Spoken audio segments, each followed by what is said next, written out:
Darius Williams wiped the sweat from his forehead as he guided his beat-up salvage ship through another field of space junk.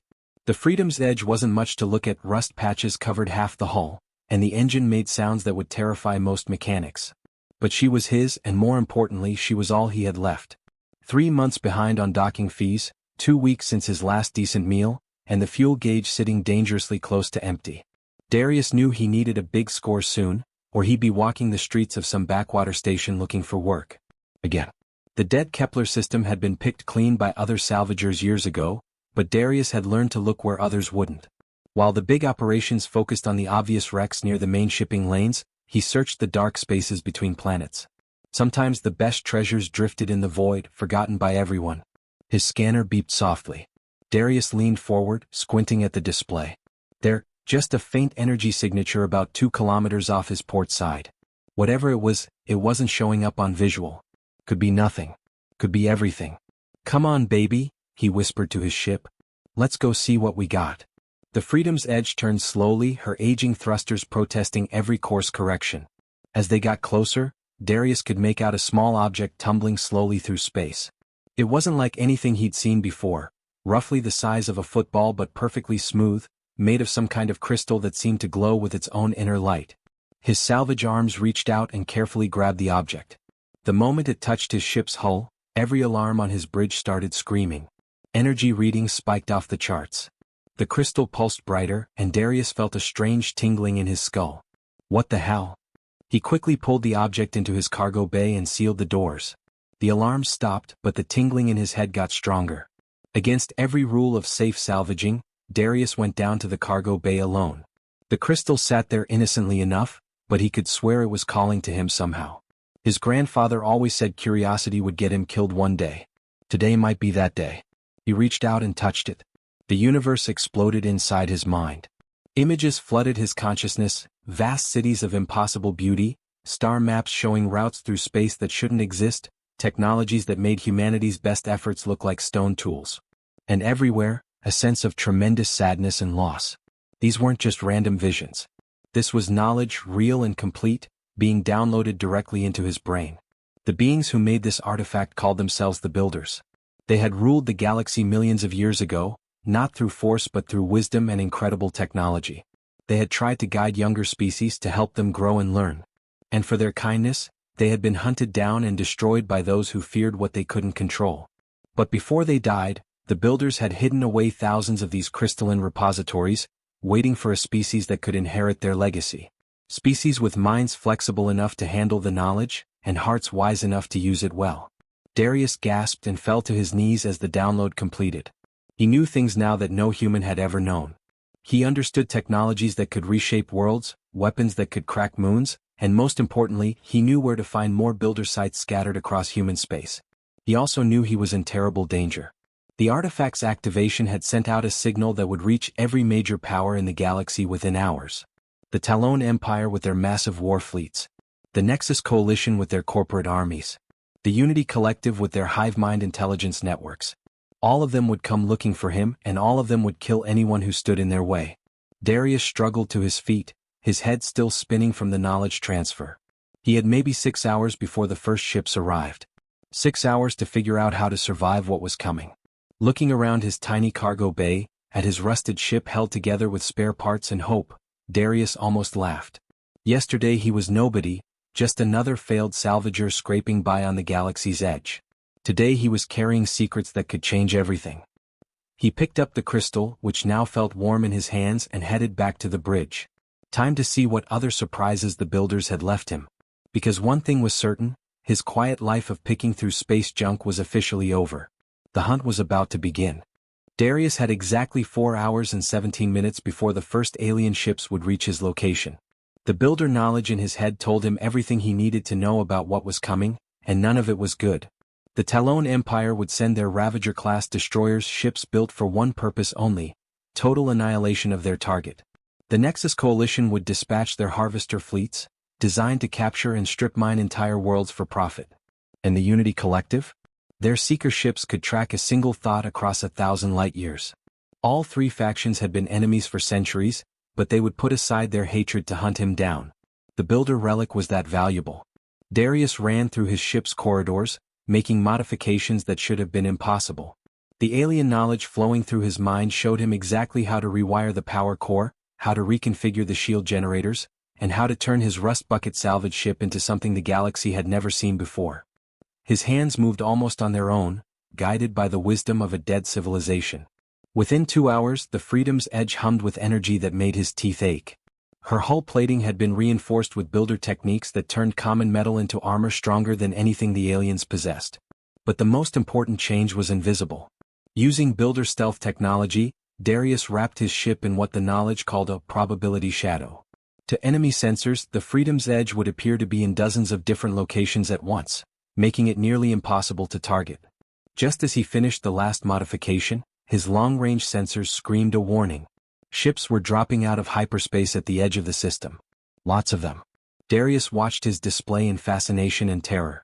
The Talon Empire had sent 12 destroyers, their black hulls bristling with enough weapons to glass a planet. The Nexus Coalition brought 15 heavy cruisers, each one worth more than most star systems. And the Unity Collective deployed 20 of their pyramid-shaped seeker vessels, their psychic networks already reaching out to probe for his thoughts. For a moment, all three fleets held position, none willing to make the first move. Then the Talon commander transmitted on all frequencies, "Human vessel, surrender the artifact and we will grant you a swift death. Resist and we will make your end last for days." The Nexus Coalition responded immediately, "Ignore the primitive talons. Deliver the relic to us, and you will be compensated beyond your wildest dreams." The Unity Collective's message came as a whisper inside Darius's mind, "We sense the ancient knowledge within you. Join with us willingly, and become part of something greater than yourself." Darius keyed his transmitter and spoke to all three fleets at once. "Thanks for the offers, but I think I'll pass on all of them." The reaction was immediate. All 47 alien ships opened fire simultaneously, their combined firepower enough to crack a moon in half. Energy beams, plasma bolts, and psychic lances converged on Darius's position, and hit absolutely nothing. The probability shadow worked perfectly. To the alien sensors, Darius appeared to be everywhere and nowhere, his ship's quantum signature scattered across half the system. Their targeting computers went crazy trying to lock onto a target that existed in multiple realities at once. But Darius wasn't content to just hide. The builder knowledge had shown him offensive capabilities too. He activated what the ancient race called a resonance pulse, a weapon that didn't destroy ships but instead convinced their own systems to shut down. 6 Talon destroyers simply went dark, their crews frantically trying to restart systems that no longer remembered how to function. 4 Nexus cruisers found their engines running backwards, pushing them away from the battle instead of toward it. And 7 Unity Seekers discovered their psychic networks were now broadcasting their own thoughts to every other ship in the fleet.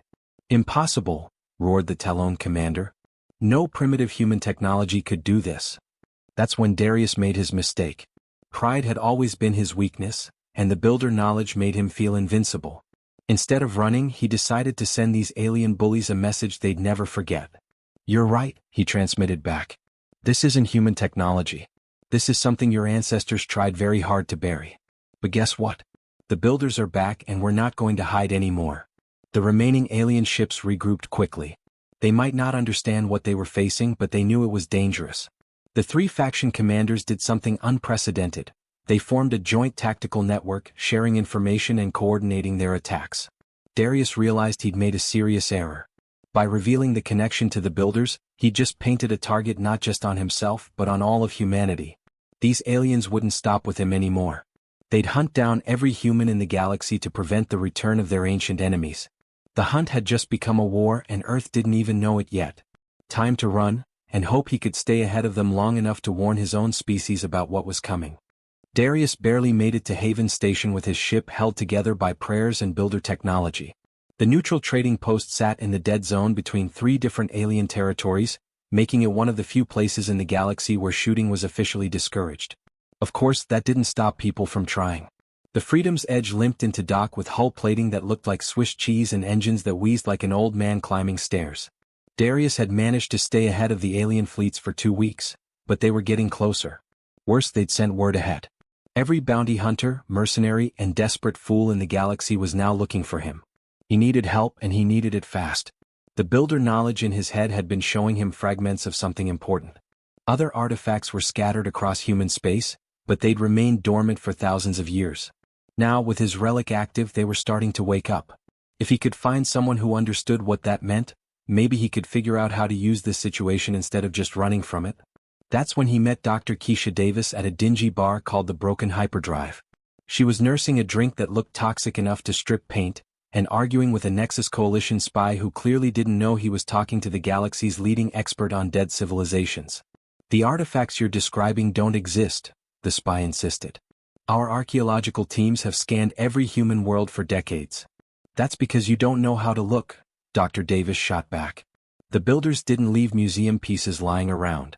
They integrated their technology into the landscape itself. What you call natural formations are actually dormant systems waiting for the right activation signal." Darius slid into the booth next to her. "What if I told you that signal just got sent?" The spy reached for his weapon, but Darius was faster. The builder knowledge had enhanced his reflexes beyond human normal. One moment the spy was drawing his gun, the next he was unconscious on the floor with no memory of how he got there. Dr. Davis raised an eyebrow. "Nitric, you must be the human everyone's looking for. Guilty as charged. And you're the scientist who's been mapping builder sites across human territory for the last 15 years. How did you know that?" Darius tapped his temple. "Let's just say I've got access to some very old files. We need to talk, document privately." They moved to her research lab hidden in the station's lower levels. The walls were covered with star charts, archaeological surveys, and photographs of strange formations on dozens of human worlds. Dr. Davis had been tracking the builder presence across human space without even knowing what she was looking for. 23 confirmed sites, she explained, pointing to marked locations on her map. All of them showing the same energy signatures, all of them completely inert until about 2 weeks ago. "Let me guess," Darius said. 2 weeks ago they all started humming." "How did you know?" Instead of answering, Darius placed his relic on her workbench. The crystal pulsed gently, and immediately every piece of equipment in the lab began displaying data that shouldn't have existed. Star maps showing routes through hyperspace that cut travel times in half. Energy readings that indicated power sources hidden beneath the surface of colony worlds. And most importantly, genetic markers that identified humans compatible with builder technology. Dr. Davis stared at the readings in shock. "This is impossible. According to this data, there are over 40,000 humans across the colonies who have the right neural patterns to interface with builder artifacts." "That's not the best part," Darius said grimly. "According to the historical files in here, the builders didn't just disappear. They were exterminated by the ancestors of our current alien neighbors. The Talons, the Nexus, and the Unity, they all participated in a galaxy-wide genocide because the builders refused to submit to their rule. And now they think humanity is the next generation of builders. Worse than that. We actually are." Before Dr. Davis could respond, alarms started blaring throughout the station. Darius's enhanced hearing picked up the announcement, "All residents to emergency stations. Talon Empire fleet approaching." This is not a drill. Through the lab's small porthole, they could see the distinctive black shapes of Talon destroyers dropping out of hyperspace. But these weren't the same ships Darius had faced before. These were bigger, newer, and bristling with weapons designed specifically to crack builder defenses. They'd been studying my escape routes, Darius realized. Learning from every encounter. They're adapting faster than I expected. "Then we need to adapt faster," Dr. Davis said, already packing her research into portable drives. "I know someone who can help us. There's an underground network of aliens who remember the truth about what happened to the builders. They've been waiting centuries for something like this." Aliens helping humans? That's a new one. Not all species supported the genocide. Some of them have been carrying the guilt for millions of years, waiting for a chance to make things right. The station shuddered as the Talon ships opened fire on the outer defenses. They had maybe 10 minutes before those destroyers broke through and started searching every corridor. Darius grabbed his relic and headed for the door. "Then let's go find these guilt-ridden aliens. Because right now, I'll take help from anyone who isn't actively trying to kill me." As they ran through the station's corridors, dodging panicked civilians and security forces, Dr. Davis transmitted a coded message into deep space. Somewhere out there, species that had been silent for eons received a signal they'd been waiting centuries to hear. The builders' heirs had finally awakened, and the galaxy would never be the same. The rebel alien who met them in the abandoned mining tunnels beneath Haven Station didn't look like much.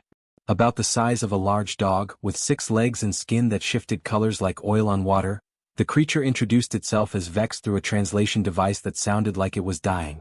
Your species carries the gene markers, Vex wheezed, its colors flashing between deep purple and gold. We have watched and waited for so long.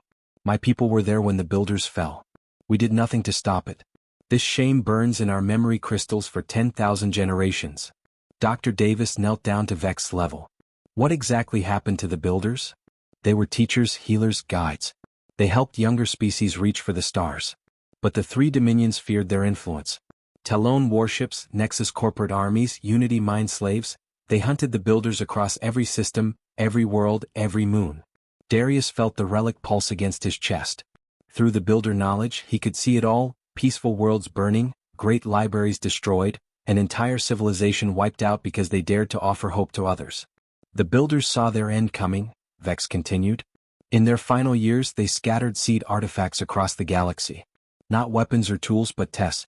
They needed to find a species with the right combination of traits, creative enough to think beyond conventional limits, stubborn enough to resist overwhelming odds, and wise enough not to repeat the mistakes of the past. And they chose humanity? Dr. Davis asked. They chose potential. Your species was barely out of caves when the builders fell, but they saw something in your genetic patterns, your neural development. A flexibility that other species lack. Above them, the station shook again as more Talon ships arrived. But Vex seemed unconcerned. The awakening has already begun. Even as we speak, humans across your colonies are discovering artifacts that respond to their touch. And the three dominions are starting to panic. Darius's relic suddenly blazed with light, and his mind filled with new information. Status reports were flooding in from across human space. On New Terra, a farmer named Jerome Washington had found a crystal buried in his field. Now his entire settlement had energy shields that could stop orbital bombardment. On Kepler Prime, Dr. Angela Foster's research team had activated a builder construct that was teaching them to manipulate matter at the molecular level. On the mining world of Titan's Rest, a mechanic called Tyrone Brooks had accidentally bonded with an artifact while fixing a broken excavator. Now he could repair anything just by touching it. 47 artifacts have activated in the last 6 hours, Darius reported, his voice filled with awe. 47 humans now have access to builder technology. And the alien fleets are moving to stop them, Vex added, colors shifting to warning reds and oranges. 300 warships are converging on human space. They plan to destroy every colony, every outpost, every human settlement before your species can fully inherit the builder's legacy. The implications hit Darius like a physical blow. This wasn't about him anymore. By activating the first relic, he triggered an ancient failsafe that was transforming humanity into the builder's successors. But the same alien powers that had committed genocide once before weren't going to let it happen again. We have to warn Earth, Dr. Davis said, already working on her portable transmitter. Warning won't be enough, Darius replied, feeling the weight of 47 other minds suddenly touching his consciousness through the builder network. We need to coordinate. Every human who's bonded with an artifact can feel the others now. We're becoming something new. The sensation was overwhelming.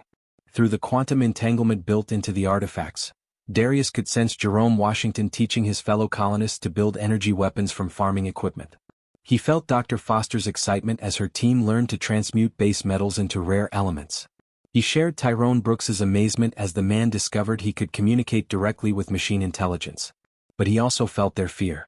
Reports were coming in of alien scout ships appearing over human worlds, conducting surveillance before the main fleets arrived. The colonies had maybe days before the attacks began. There's something else, Vex said, its colors now pulsing with urgency. The three dominions have formed an alliance. First time in their history they've stopped fighting each other. They're calling it the Purification Protocol. Let me guess, Darius said grimly. Complete extermination of the human species. Every human world will be sterilized. Every colony glassed from orbit. They cannot allow another builder civilization to rise. Through the artifact network, Darius felt a surge of determination from his fellow bonded humans. They might be scattered across dozens of worlds, but they were no longer alone. The builder knowledge was spreading, growing stronger with each new connection. Jerome Washington was already organizing the defense of New Terra, using builder techniques to turn farming settlements into fortress worlds. Dr. Foster had begun mass-producing technologies that would give human ships capabilities beyond anything the aliens expected. And Tyrone Brooks was coordinating with other bonded humans to create a supply network that could support a galactic resistance. The hunt for one human had become something much larger. Humanity was awakening to its true potential, and the galaxy's established powers were about to learn why the builders had chosen them as their heirs. The real war was just beginning. 3 months after the first Relic awakening, Earth found itself at the center of the largest space battle in galactic history. Over 2,000 alien warships had assembled in formation around humanity's home world, representing every major power in the known galaxy. They'd come to end the human threat once and for all. But Earth wasn't defenseless anymore. Darius stood on the bridge of the New Dawn, flagship of humanity's hastily assembled defense fleet. The ship had been a civilian transport just weeks ago, but builder technology had transformed it into something that made alien dreadnoughts look like toys. Around him, displays showed the positions of 300 human vessels, each one crewed by people who'd never expected to fight a galactic war. Dr. Keisha Davis worked at the tactical station, coordinating with bonded humans across the solar system. Jerome Washington commanded the Mars Defense Grid, where farming colonies had become impenetrable fortress worlds.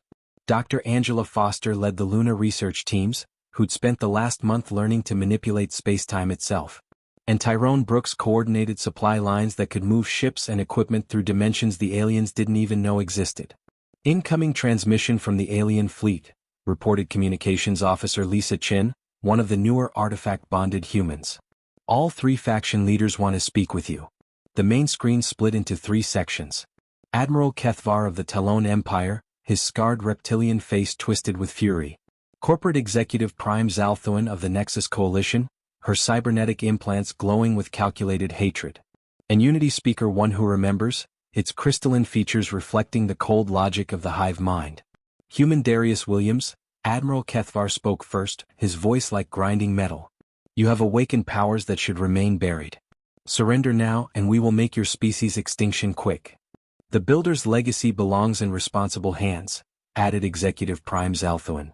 Submit to Nexus authority, and we will preserve select humans as research specimens. Unity Speaker One who remembers spoke directly into Darius's mind. Join with us willingly. Become part of our collective consciousness. Your individuality will end, but your species will survive as part of something greater. Darius looked around his bridge at the faces of ordinary humans who'd become extraordinary in just a few months. A farmer from the Outer Rim now commanded energy that could split atoms. A research scientist could fold space like origami. A mechanic spoke to machines as if they were old friends. Thanks for the offers, Darius replied calmly. But we'll have to pass. The alien response was immediate. 2,000 warships opened fire simultaneously, unleashing enough destruction to crack a planet's crust. Energy beams, plasma torrents, and reality-warping weapons converged on Earth's defenders. And accomplished absolutely nothing. The human ships didn't dodge or hide. Instead, they did something the aliens had never encountered. They adapted in real time.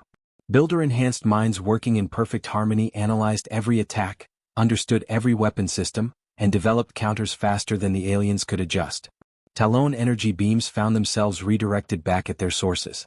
Nexus plasma weapons were converted into harmless light shows.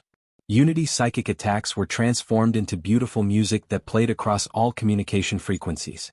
Impossible! Roared Admiral Kethvar as his flagship's main guns turned his own weapons against his escort ships.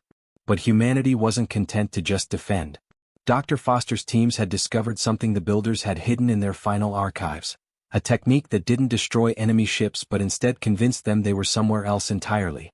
One moment the alien fleet was surrounding Earth. The next, they found themselves scattered across empty space, their navigation computers insisting they were in dozens of different systems simultaneously. Ship captains screamed conflicting orders as their crews tried to figure out where they actually were. This is what the builders tried to teach the galaxy, Darius broadcast to every ship in the scattered fleet. You don't solve problems by destroying them. You solve them by understanding them and finding a better way. Through the artifact network, he felt the agreement of his bonded companions. Jerome Washington was already sending aid packages to alien colonies that had been devastated by their own government's war preparations. Dr. Foster was sharing scientific discoveries that could end energy shortages across a dozen species.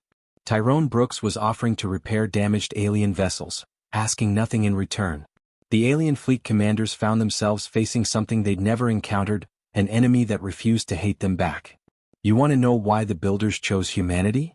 Darius continued his broadcast. Not because we're the strongest or the smartest.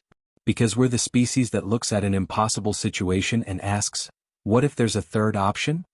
Over the following hours, something unprecedented happened. Individual alien ships began breaking away from their fleets, not to attack but to request communication. Crews who'd spent lifetimes fighting began talking to humans who offered friendship instead of conquest. 6 months later, Darius stood in what had once been the Galactic Council chambers, now renamed the Assembly of Worlds. Representatives from over 200 species filled seats that had once been reserved for only the 3 dominant powers. The Talon Empire had fractured into dozens of independent worlds, finally free to choose their own paths. The Nexus Coalition discovered that cooperation produced more wealth than exploitation ever could. And the Unity Collective learned that true unity came from choice, not compulsion. Earth had become the galaxy's mediator, not its ruler. Humans traveled between the stars as teachers, healers, and bridge builders, carrying the builder's true legacy to every corner of known space. Darius smiled as he watched Dr. Davis explain builder agriculture to a delegation of formerly hostile aliens, while Jerome Washington helped design defense systems that protected instead of conquered. The relic around his neck pulsed gently, and for a moment he could swear he felt the approval of the ancient race that had made this all possible. Sometimes the greatest victory was convincing your enemies to become your friends instead.